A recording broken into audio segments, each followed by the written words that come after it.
Glória a Deus. Segundo livro do profeta Samuel, capítulo 12, versículo 13. Vamos ver. Viviane, se a gente não estiver dando dura aí, aprontando, você pode dar dura aí, viu?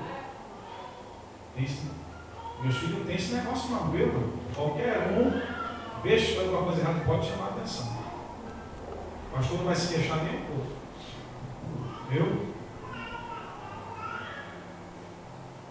Ninguém ligado aí. Acharam? Amém? Segundo livro, o profeta Samuel, capítulo 12, versículo 13, diz assim: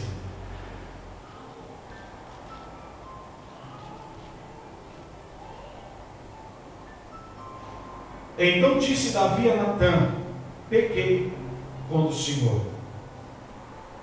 E disse Natã a Davi: também o Senhor transpassou o teu pecado e não morrerás. Todavia, porquanto com este feito deste lugar sobremaneira a que os inimigos do Senhor blasfemem, também o filho que te nasceu certamente morrerá.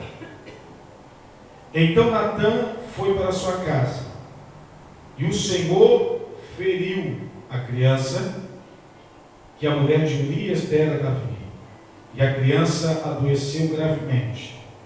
E buscou Davi a Deus pela criança, e jejuou Davi, e entrou e passou a noite prostrado sobre a terra.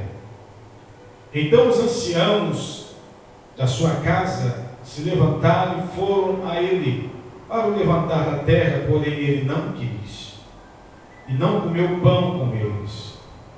E sucedeu que ao 7º dia morreu a criança. E temiam os servos de Davi dizer-lhe que a criança era morta, porque diziam: eis que, sendo a criança ainda viva, lhe falávamos, porém não dava ouvidos à nossa voz. Como, pois, lhe diremos que a criança é morta? Porque mais mal lhe faria. Viu, porém, Davi que os seus servos falavam baixo, e entendeu Davi que a criança era morta. Pelo que disse Davi a seus servos: é morta a criança? E eles disseram: é morta. Então Davi se levantou da terra, e se lavou, e se ungiu, e mudou as vestes, e entrou na casa do Senhor, e adorou. Então veio à sua casa e pediu pão, e lhe puseram pão, e comeu. E disseram-lhe seus servos: que é isso que fizeste? Pela criança viva jejuaste, choraste, porém depois que morreu a criança, te levantaste e comeste pão? E disse ele: vivendo ainda a criança jejuei, chorei, porque dizia: quem sabe se o Senhor se compadecerá de mim, e viva a criança. Porém agora que é morta, por que jejuaria eu agora? Poderei eu fazê-la voltar? Eu irei a ela, porém ela não voltará para mim. Então consolou Davi a Batseba, sua mulher, e entrou a ela e se deitou com ela, e teve um filho, e chamou o seu nome Salomão. E o Senhor o amou, e o enviou pela mão do profeta Natã, e este chamou o seu nome Gedidias, por amor do Senhor. Pai querido, Pai santo, necessitamos tanto ouvir tua voz, necessitamos tanto da tua ajuda neste culto abençoado. Temos poucos, é verdade, mas o Senhor se faz presente. Fale conosco, Deus. Eu preciso ouvir tua voz, a tua igreja necessita. Põe brasas de fogo dos meus lábios, ame por misericórdia. Fale conosco, Deus, em nome de Jesus. Amém. Toma essa. Meus irmãos, todos conhecem a história do rei Davi. Eu gosto muito de Davi. E o texto que nós acabamos de ler, o contexto dessa época, era um contexto de tristeza, um contexto de consequências, porque vocês sabem muito bem que Davi aqui, ele peca, ele adultera, ele pratica assassinato. Davi, por uma atitude impensada, dando lugar à sua natureza, Deus cobrou, perdoou, mas houve consequências na vida de Davi. Você tem uma ideia de um irmão matando o outro, um irmão chupando a outra em praça pública, e no meio dessas consequências nasce um filho. E eu queria deixar bem claro aqui, abrindo um parênteses, que quem feriu a criança foi Deus, e quem matou a criança foi o próprio Deus. Por que, pastor, o senhor está enfatizando isso? É porque há uma teologia pregada até em nosso meio de que Deus é um Deus só de amor, de que Deus é um Deus só de bondade. É verdade, é um dos seus atributos. Deus é misericordioso. Eu ontem estive visitando um irmão, e esse irmão já está há muito tempo sem tomar ceia, sem a igreja, e ele na sua casa ele orou ao Senhor, porque ele estava passando mal. Ele disse, depois dessa oração, Deus o curou. Amém? Mas ele estava colocando de uma forma como se ele tivesse ainda crédito com Deus. E a Bíblia diz, Jesus disse que quem comer do corpo, da carne, quem não beber do sangue, não tem parte com ele. Então ali as pessoas se misturam, porque o fator que está prevalecendo ali chama-se misericórdia de Deus. E as pessoas confundem misericórdia. As pessoas confundem o operar de Deus com a aprovação de conduta. O fato de Deus estar operando não significa que Ele está aprovando a conduta de alguém, porque o compromisso dele é com a palavra de Deus. Às vezes pode estar um pregador aqui na carne. Que isso, pastor? Pode estar na carne. Se ele profetizou alguma coisa para você, tem base bíblica o que ele profetizou, não foi heresia, ele pode ter falado de emoção. Se você tomar posse, você recebe. Agora o profeta acerta as contas com Deus, porque Deus vai honrar a tua fé. Aprenda isso.